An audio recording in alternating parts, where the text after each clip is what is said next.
Welcome back to Mitch Magic. Today we are going to do a special edition of the 5 rules how to become a good magician. But first of all, I would like to say thank you very much, especially for all my Facebook friends, the ones from Turkey, the ones from Middle East, but also the friends from Switzerland.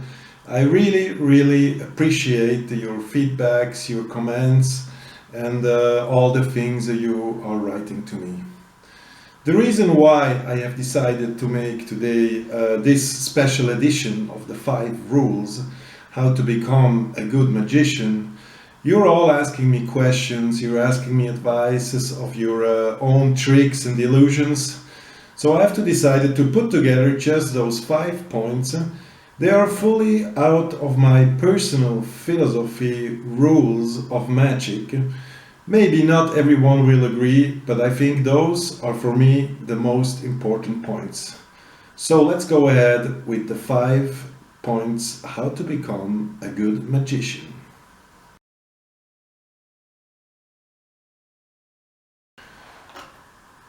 So the first rule is pretty simple. Never reveal the secret. Okay, I know. This seems a little bit strange and maybe we have to put it in the right light. I know that, we all can buy tricks on eBay, we can buy tricks from magic stores. We can even see a lot, unfortunately, a lot of tricks explained on YouTube. And basically when you buy a magic trick somewhere, you will get a little paper, something like this, and if you read through it, you will have all the explanation about the trick, and by the end the saying, please do not reveal this trick to anyone. So the question to be asked is, why should we not reveal tricks to anyone else if we can buy them? I will try to explain you here my philosophy. First of all, I think it's important to clarify. I would not say never reveal a trick, okay? But you have to be careful to whom you reveal it and how you reveal it. Basically, I have adopted for the following philosophy during the last couple of years. There are 2 categories of people that are following or watching our tricks. The first category are just the ones they want to know, okay? If they know, they can say, I know how he does, it's not so difficult, it's a simple system, blah, blah, blah, blah, blah, okay? So these are basically the people I would never, ever reveal a trick to, okay? And then you have the second category of people. Those are the ones who are really interested in magics, okay? I don't speak only about card magics, I speak also of coins, ropes, mental magic, anything you can do. And I always said to myself, if I feel that someone is really interested in magic in general, I'm willing to help, I'm willing to show him something and to give something of my knowledge. I made a really good experience a couple of years ago. I was coaching a volleyball team and it was a kind of part of the coaching philosophy to do with these guys magic from time to time. Some of them have been really interested, and during those years I learned them a couple things, and I have to say even today I'm very happy to see that some of these guys still use some of these old tricks I have learned to them. Saying that, okay, for me, about revealing a trick, there is one absolute no-go, okay, and the no-go for me is right after a performance. No matter if you do the performance within the family, some friends, or at the office, never reveal a trick in front of the public right after. What is going to happen if you reveal the trick? We all know that some of our greatest tricks are based on very simple principles, okay? And I know it's difficult because you make a great show, you show a great trick, and everyone is asking, but how are you doing? How are you doing? Please show us, we want to know. This is exactly the danger, okay? This is the danger. Because any trick, any illusion is interesting for the people as long as there is left some small thing of magic. Okay? If you reveal the trick, you will take away this magic. People will start thinking, oh, it's not so difficult. And this is what we don't want to do. So again, the first rule to become a good magician: do not reveal the secret.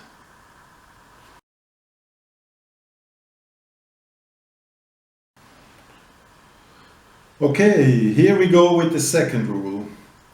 Never do a trick 2 times in a row. Okay, I mean, there is a very simple principle. Whatever we do, we don't want the people to find out how we did it. Okay?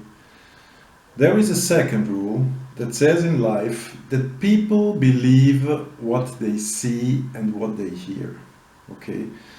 The problem is, if you do a trick 2 times in a row with the same people, they might start knowing what they have to look for. Okay, it's very easy. I mean, if you start doing a card trick anywhere, for example, okay, people are always looking for the same things. They think you have a card inside your hand. They think you have cards inside your sleeves. They think you have cards inside your pocket, and if they don't find they believe that the card might be marked on the back, which in 99% of the cases is not true. So, if you're repeating the trick, they know the outcome by the end, okay? And they are maybe able to discover something just because you're repeating, because they know what they have to look for. So that's very important. Do not do the same trick twice in a row. Third rule: never tell the spectator in advance where we are going to. Never tell them in advance what is the end of the trick. Okay, there are different reasons for this. I will explain later on. But just imagine a very simple trick. Okay, I'm telling you, choose a card freely out of this deck. I can already tell you now will be the Ace of Hearts. Alright, spectator is going through the deck and is taking one card out, and it's the Ace of Hearts.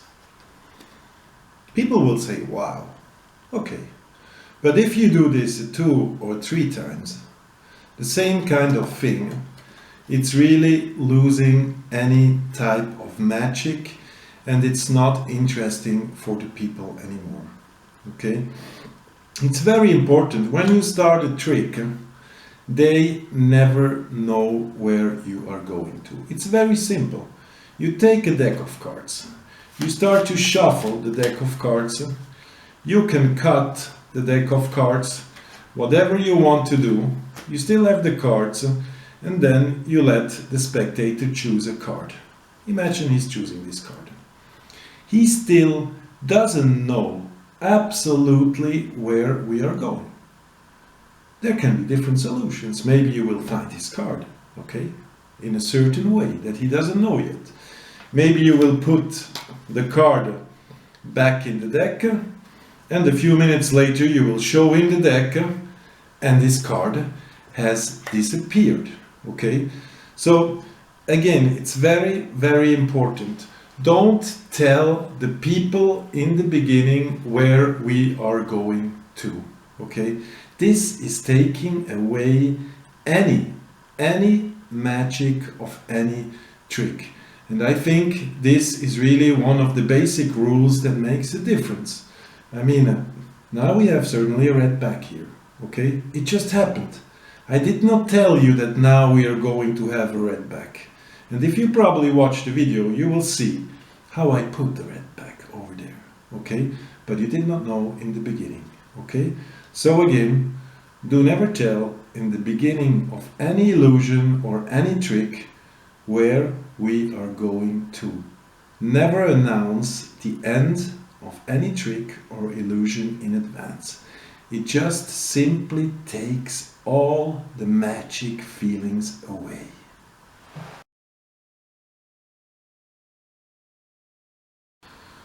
Rule number 4. The story, not the trick, matters. And here is where you are going to make the real difference as a magician. No matter how good you manage, okay? No matter how good you excel the sleight of hands, the story around every trick you are doing will give the something special, will give the something magic to your performance. Let's take, for example, this deck, okay? It's a very old style bicycle deck, okay? The cards look like they are from 1950, pretty much used, okay? So if I'm starting any trick or illusion with these cards, I could just say, look at these fantastic cards I found in a magic shop in Switzerland. Okay, people will say, okay, he bought the cards in a magic shop, so probably the cards are fake or the cards are marked or they have something special.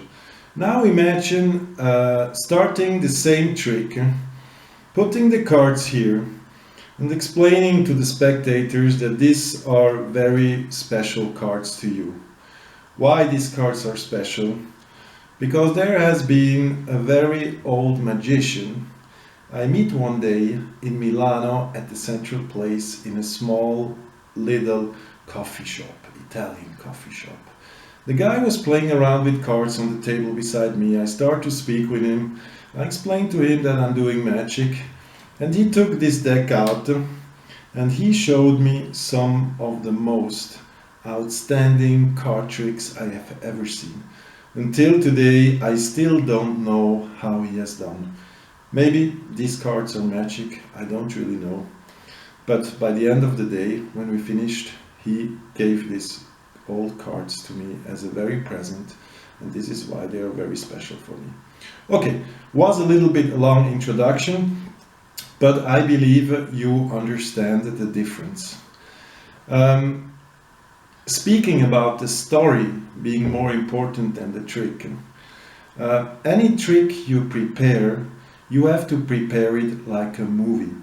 It's very important. You don't have to write down, but it has to be clear in your head how it's working. In a movie you have a start, then you have different stories happening, different things happening, okay, and you will have an ending, okay. And we all know in movies the best endings are the ones which are surprising. That's one good ending. Or we have the perfect love ending that everyone loves, especially the woman. So you have to prepare this story to know exactly how you're going to present your trick. How are you going to take attraction, okay, to attract the people to the cards or to something else? Maybe in my story I will have to use some techniques to mislead the people. Taking a very simple example. If I'm telling you a story about stars and the moon and things like this with the cards, and suddenly I say, but look at the star, okay? Look at the star. Believe me that 99.9% of the people, at least for a fraction of a second when you go up with your finger, will look at the finger, which will give you basically the chance, for example, to turn around the deck at this moment. So I say it again, the story matters more than the trick. Think about how you're going to present your trick, that there is some kind of magic from the beginning to the end.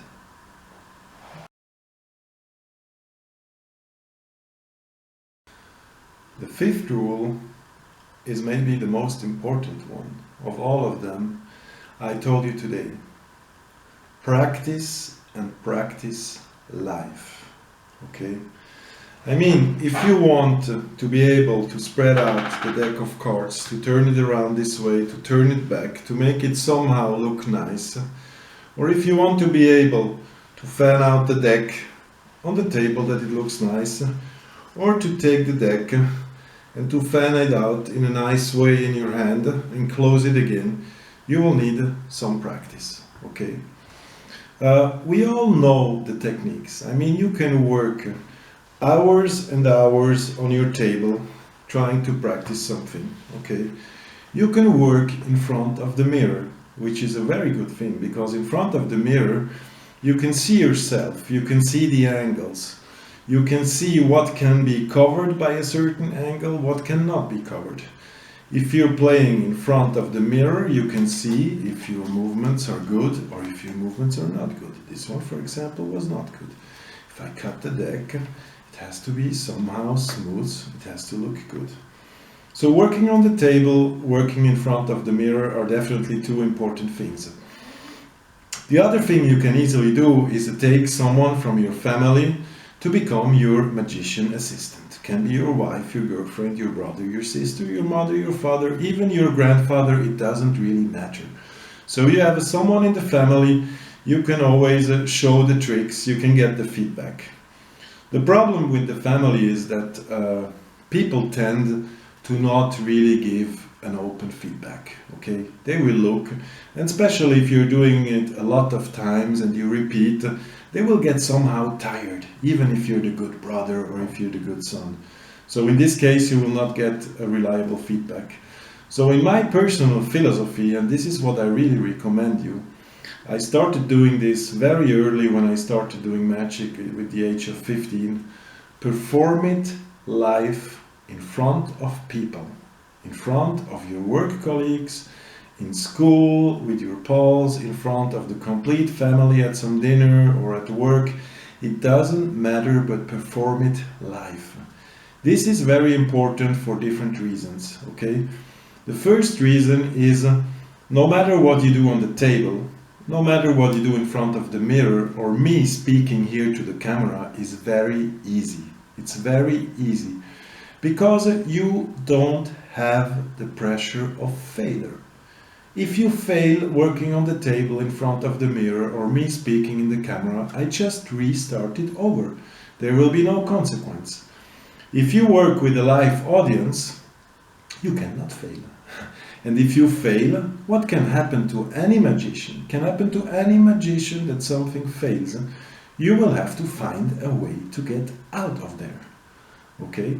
The second thing, and it's also very important, I recognize that working with live audiences, you really get very, very good feedbacks. Because you get open feedbacks. You get feedbacks on the moment, on your performance, on how you presented it, and you especially get the feedback of the reaction. Okay? This you can never get in front of a mirror. When I finally reveal the chosen card by the spectator, or the chosen cards, or if they don't find the card anymore in the deck, you will see the reaction. And once you see the reaction, you will know what you have to change, or maybe nothing change, in your presentation for the future. So here we go again. Practice, practice a lot, and practice in front of live audiences. This is the most important thing.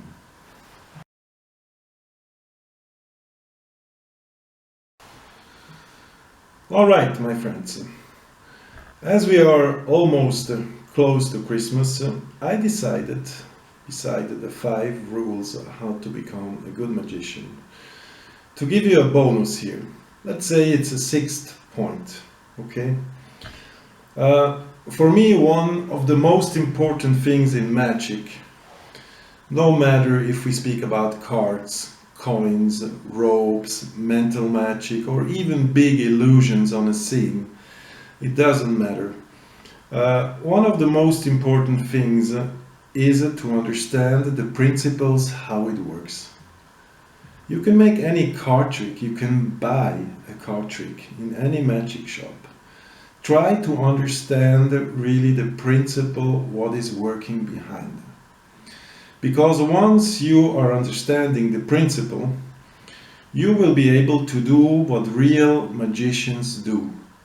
You will be able to not only copy and reproduce something that someone has showed to you or something that you have bought, but you will be able, with the same principle, to develop your own tricks.